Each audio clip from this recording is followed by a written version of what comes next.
Bienvenidos, queridos oyentes. De nuevo, un placer estar con todos ustedes, intentando, como todas las semanas, Juan Manuel aquí a mi lado Muy bien. y el que les habla, intentando estar a su lado para servirles de apoyo, como es nuestra pretensión. Eh, el tema que traemos hoy aquí a las ondas, Juan Manuel, ya sabes, porque te lo comenté, es quizás el tema más importante que se cuece en nuestra sociedad actualmente. En este momento, sí. Pero es complicado tener presente que es efectivamente el tema más importante, el que más influencia va a tener en el futuro de esta sociedad que todos apreciamos, pues porque hemos recibido mucho lo hemos hablado en otros programas, de los que lo han hecho posible, todos nuestros mayores, que han sabido, a base de esfuerzo, construir una sociedad de libertades, una sociedad hasta cierto punto bastante próspera desde el punto de vista material, y esa sociedad que nos gustaría transmitir o que nuestros hijos la heredaran, corre un grave peligro de desmoronarse, de que el sistema de libertades que la ha hecho posible se vaya al traste, porque pues todas las épocas tienen sus enemigos, sus ideas perniciosas que pueden acabar haciendo mucho daño, ¿no? Estropeando situaciones, sí. Ya sabes que me estoy refiriendo a la dichosa ideología de género, que ya veremos hasta qué punto está llegando.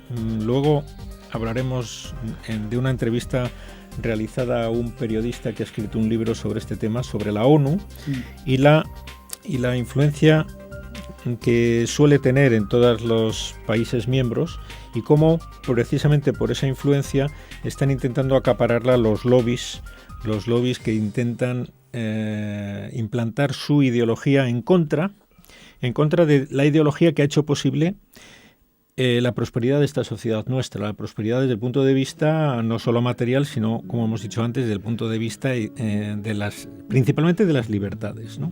Sí. Que es lo que es quizás de lo que más orgullosos estamos en la sociedad occidental, es decir, el tema del respeto, el tema del respeto a la libertad de opinión, etcétera. Últimamente esto está en peligro. Aquí me ha llamado la atención una entrevista que hacen en la Gaceta a un alcalde francés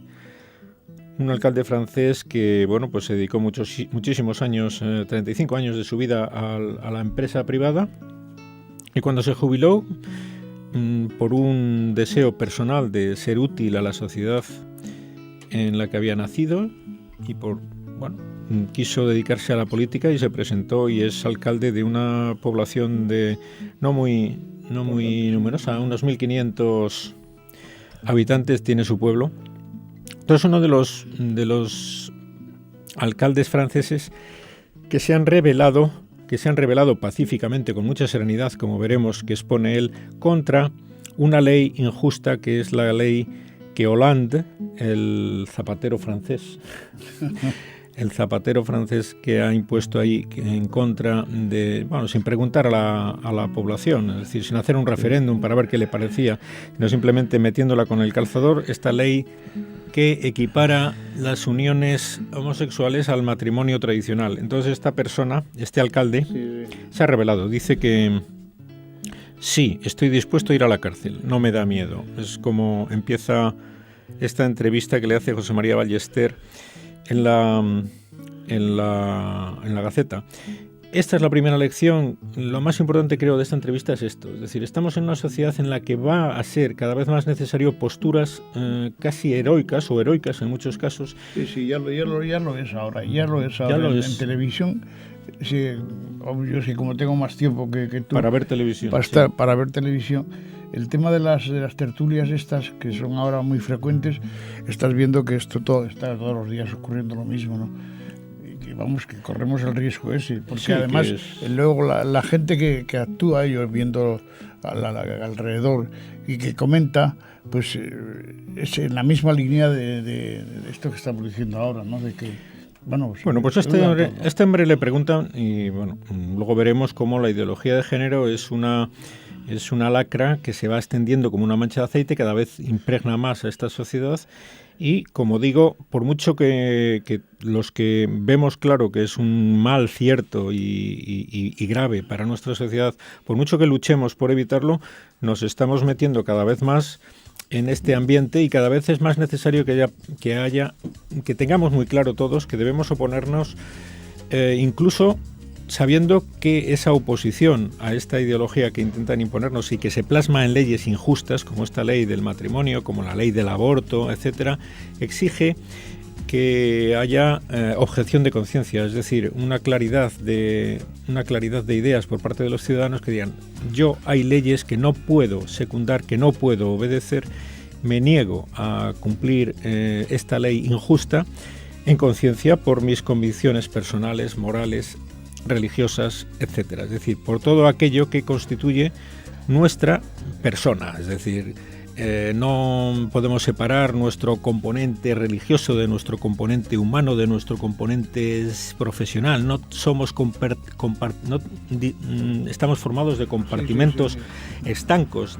No, todas nuestras decisiones están basadas en nuestras múltiples facetas humanas, entre las cuales, por supuesto, influye pues nuestras creencias religiosas, nuestras creencias humanas, nuestra personalidad, nuestra manera de ser, nuestro carácter, etcétera, etcétera, etcétera. Bueno, pues como consecuencia de todas esas características y componentes de nuestra personalidad, nosotros tomamos decisiones y debemos seguir nuestra conciencia, nunca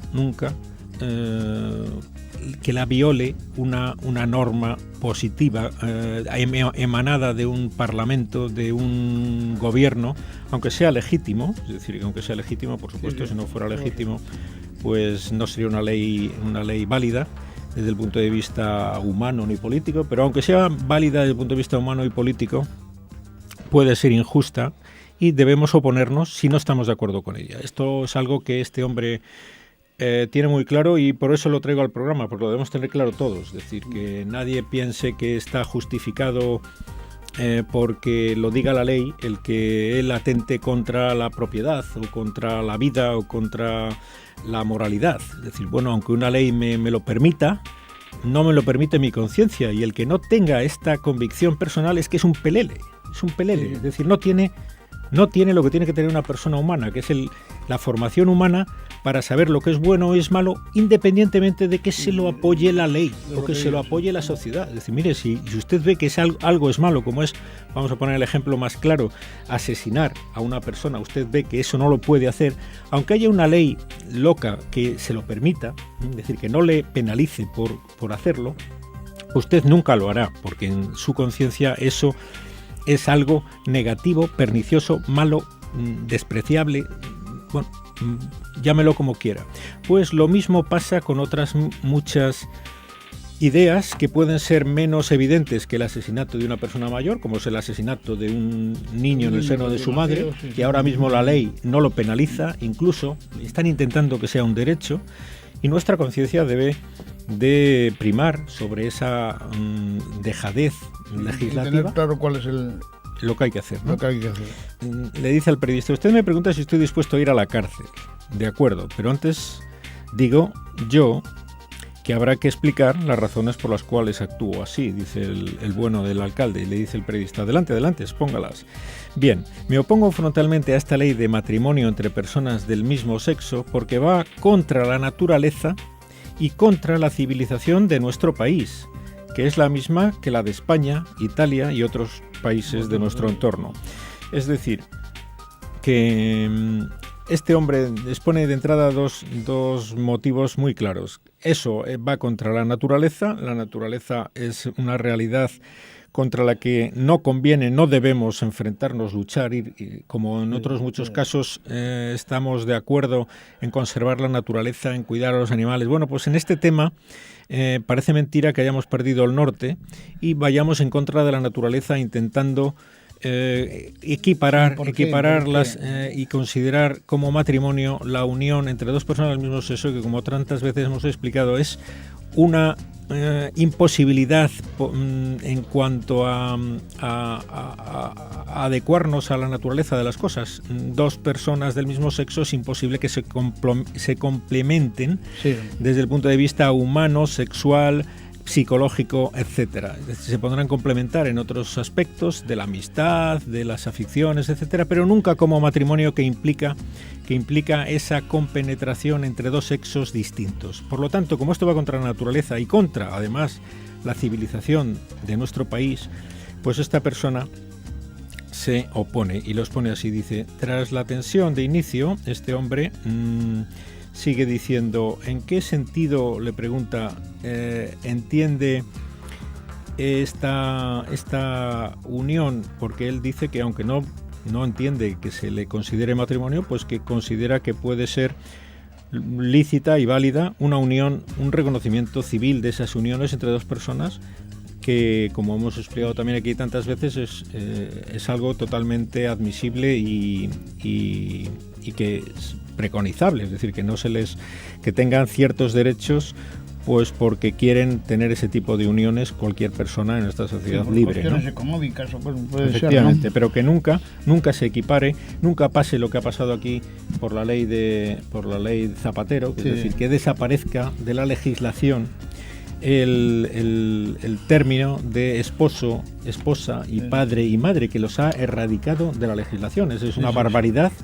Claro, hace falta ser un poco corto intelectualmente para pensar que esto va a triunfar, que esto va a tener posibilidades de... Sí, no se ha vuelto a repetir, parece que está como adormecido, ¿no? Hace falta, adormecido. Hace falta ser un poco corto intelectualmente, cosa que en Zapatero lo veíamos con especial claridad, pero es una idea que están imitando en otros muchos países. El Hollande aquí en Francia, el Camerón en Inglaterra estaba por las mismas.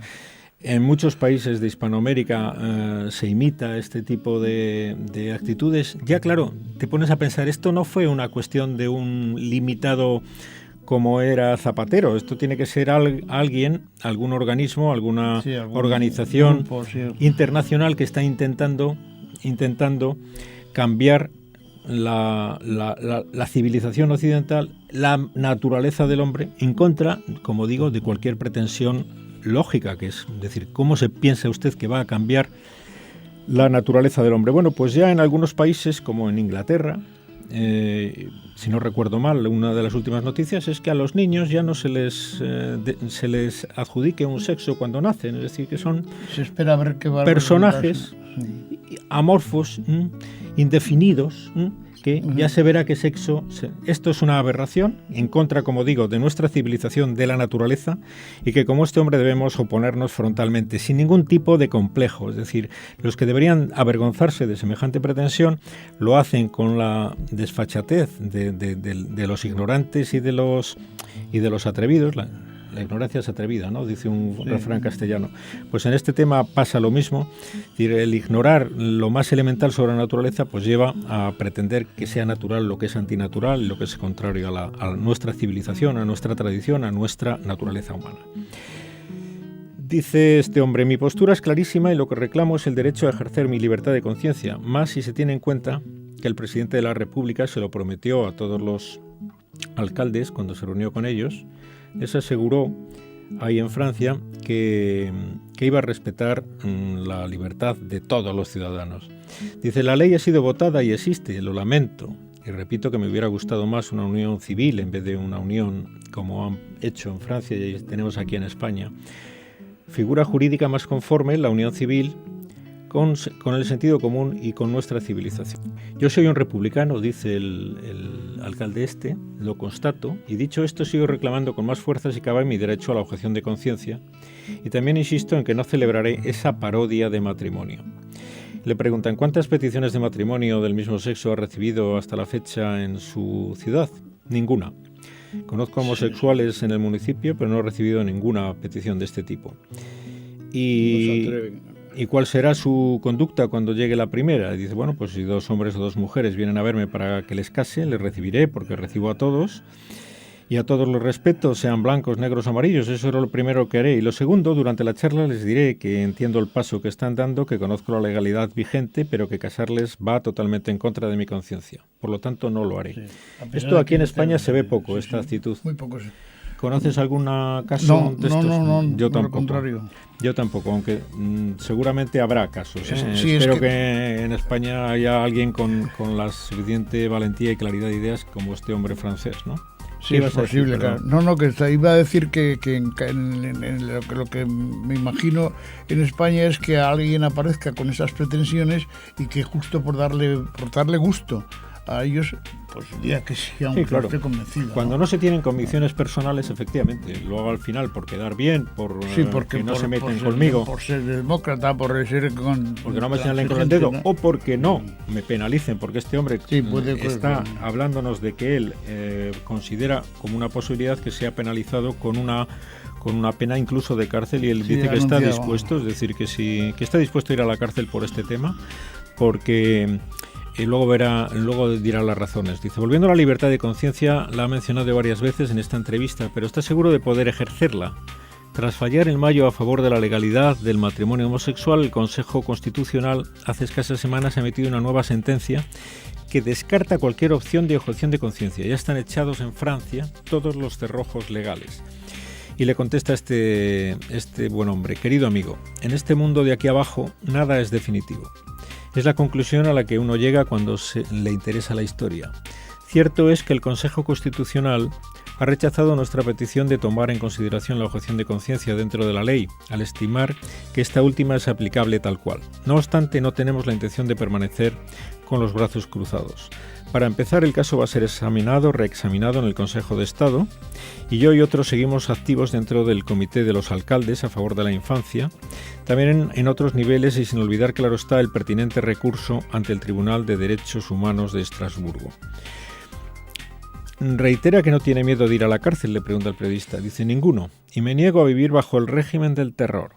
Sé que existe en otros países, pero espero que no exista en Francia. Espera, pero está dispuesto a afrontar las consecuencias valientemente de sus decisiones como persona humana. Sí, luego, lo que supone es tener claras las ideas, claro, ¿no? y ser consecuente, ¿no? Claro, esto él dice que espera que no suceda en Francia. En Francia es uno de los países que bueno, en teoría por lo menos, durante muchos años ha sido un paladín de defensa de las libertades, en contra de un régimen del terror, como los países comunistas o los países en los que no hay libertad.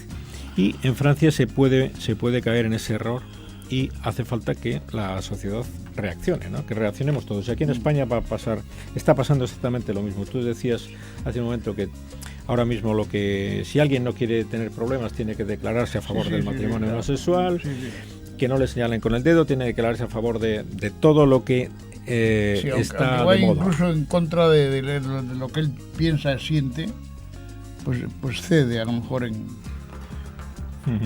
Él dice, una pregunta que le hace más adelante el periodista respecto a su condición de su condición religiosa, este hombre, porque este hombre es de una época en Francia, él es republicano, es que en Francia todos son republicanos porque es una república, allí no hay posibilidad de ser, por lo menos en cuanto a eso. Dice, soy católico practicante y como tal me beneficio, como el conjunto de los franceses, de la cultura cristiana que ha forjado nuestra civilización. No tenemos, como dice la señora Taubira, la ministra, la capacidad de cambiar la civilización. Los que lo intentaron acabaron generando la revolución y el terror. Y dice, ¿actúa como católico? Hace poco me preguntaba un periodista si era militante católico. Le contesté que era practicante y que no me reconocía en el término militante. Poco tiene que ver con la religión. Con esto quiere decir que entre los católicos hay algunos que piensan como yo y otros no. No actúo en nombre del catolicismo, sino de mis propias convicciones, que sí están impregnadas de cultura cristiana. Esto a mí me ha gustado especialmente, pues porque nadie debemos actuar así porque lo dice la Iglesia. Es decir, no sería un poco penoso, aunque bueno, es preferible mantener una rectitud de conducta y no caer en el error. Cuando no tenemos argumentos personales o convicciones personales, a lo mejor es válido, pero siempre es deseable que una persona con formación no diga como excusa o como pretexto o como razones de su conducta, es que lo dice la Iglesia. Bueno, lo dice la Iglesia. ¿Por qué lo dice la Iglesia? Tienes obligación de saber el por qué la Iglesia aconseja una cosa y desaconseja la contraria. Ya tenemos todos una edad para no ser infantiles. Yo lo hago así porque lo dice el catecismo, ¿vale? Bueno, lo dice el catecismo para que los niños que no tienen capacidad de raciocinio y de estudio, a lo mejor lo sepan y no se les induzca al error. Pero las personas mayores ya tenemos obligación de saber el por qué el catecismo y por qué la Iglesia considera que es inadecuada el considerar matrimonio a dos personas del mismo sexo. Y por lo tanto actuamos así en conciencia por convencimiento personal, independientemente de nuestra condición de católicos, aunque en algún momento pues sea conveniente el exponerlo, que también como católicos estamos especialmente obligados a defender esa postura, pero que nuestro convencimiento por naturaleza y por civilización, como dice este hombre, ya nos basta, no necesitamos recurrir a argumentos teológicos para defender la naturaleza humana, la aberración y la violación de la naturaleza humana que supone pues esta pretensión de que se considere matrimonio la unión carnal entre personas del mismo sexo. Bueno, pues esto es lo que este hombre nos transmite. Como digo, a mí me ha gustado especialmente. Y hay otra cosa que quisiera leerles a ustedes, que es esta entrevista con un periodista que dice que la ONU está controlada por el lobby de la ideología de género. Y este hombre nos recuerda que en las Naciones Unidas, que es un organismo que tiene prestigio, es decir, a cualquiera le hablas ahora de la ONU, incluso en su nacimiento la Iglesia estuvo implicada, es decir, es un organismo internacional, supranacional, para intentar favorecer, limar asperezas entre intereses de diferentes países, etcétera. Bueno, pues ahora mismo la ONU está especialmente, como decíamos antes, están interesados los lobbies de homosexuales, los lobbies de la ideología de género, están intentando que la ONU se implique de esta ideología, y lo está consiguiendo en muchos casos, porque estamos viendo cómo las ayudas que la ONU ha tenido a bien llevar a países necesitados están condicionadas a que acepten ciertos presupuestos inaceptables para muchas civilizaciones, muchos países y muchas mentalidades, ¿no? Siempre, ¿sí? Como es el aborto. Es decir, ahora mismo, que haya ayuda contra el SIDA, por ejemplo, en países africanos, o ayuda material en aspectos económicos, pues se les exige que renuncien a la defensa de la vida en muchísimos casos, pues porque lo decide así un lobby que está influyendo en esas decisiones a nivel de la ONU, cosa que este hombre denuncia en este libro, que se llama Una vuelta de tuerca, y le pregunta al periodista: ¿cree que hay una ideología en la ONU? Dice: el objetivo de las Naciones Unidas es evitar los conflictos, pero independientemente de estos principios, la ONU ha ido acaparando poder en el mundo y su opinión o participación en los conflictos cada vez tiene más peso, y sus arbitrajes, aunque no sean vinculantes, sí influyen de forma muy definitiva en los que finalmente deben tomar las decisiones. Esta posición estratégica hace que los lobbies de expresión como el feminista, radical, el aborto y el homosexual cada vez estén mejor situados en las estructuras internas de la ONU. Se nos acaba el tiempo, voy a acabar leyendo algo que me pareció interesante del final de esta entrevista a este hombre. Dice: en cuestión de leyes, España ha sido la avanzadilla, dice este. La ideología de género es una mancha de aceite que se extiende de forma expansiva, no lineal. Quiere decir que su manera de avanzar está sostenida y afianzada por tres herramientas muy potentes: la legislación, la financiación y la educación. En la legislación de todos los países llamados desarrollados, que prácticamente son todos los occidentales, la imposición del matrimonio homosexual, el aborto libre y cualquier ley, aunque no sean justas, como la ley del maltrato de género, que potencie la incomplementariedad de la mujer, serán elevadas a ley de forma que proteja las decisiones y obliguen al cumplimiento jurídico de ellas, como pasó con el juez Ferrín Calamita, ¿no? En el gobierno anterior, con José Luis Rodríguez Zapatero, se lograron el máximo de todos los objetivos de la ideología de género. Económicamente fue un desastre, pero eso no importaba. Zapatero llegó al gobierno para hacer este trabajo sucio. Pues sí, ese es el convencimiento que muchos tenemos, que Zapatero tenía como principal misión el implantar leyes de ideología de género. Por eso modificó la ley del aborto, la mayoría de las leyes, las leyes de educación, las leyes de sanidad, todo lo que hizo falta pues para implantar esta ideología. Estamos en una sociedad que esa ideología se va extendiendo, como dice aquí, y debemos estar preparados. La forma de prepararnos todos es tener una buena formación personal para oponernos. Cuando no seamos capaces de parar la implantación de una ley, como es lógico, pues somos minoría a lo mejor en algunos momentos, o la política tiene sus leyes de funcionamiento, pero nuestro reducto personal, es decir, ahí donde nadie puede obligarnos a aceptar lo inaceptable, debe ser. Eso es lo que debemos estar muy orgullosos todos de conservar, y además desear tener la valentía suficiente para que nunca nos violen esa libertad personal y estar dispuestos a pagar el precio humano que haga falta como decía este alcalde. Si hace falta ir a la cárcel se va, pero lo que no voy a perder es mi dignidad de persona, aceptando como bueno lo que considero que es absolutamente nocivo y malo. Esta actitud que se espera de cualquier ser humano en conciencia es la que deseamos en cualquiera de ustedes que nos escuchan, y en nosotros también. Y con esta pretensión hemos traído estas pequeñas anécdotas respecto a la legislación esta que se está extendiendo. Que se pretende, sí. Pues nada, con esa idea nos despedimos de todos ustedes, agradeciéndoles su atención. Un saludo.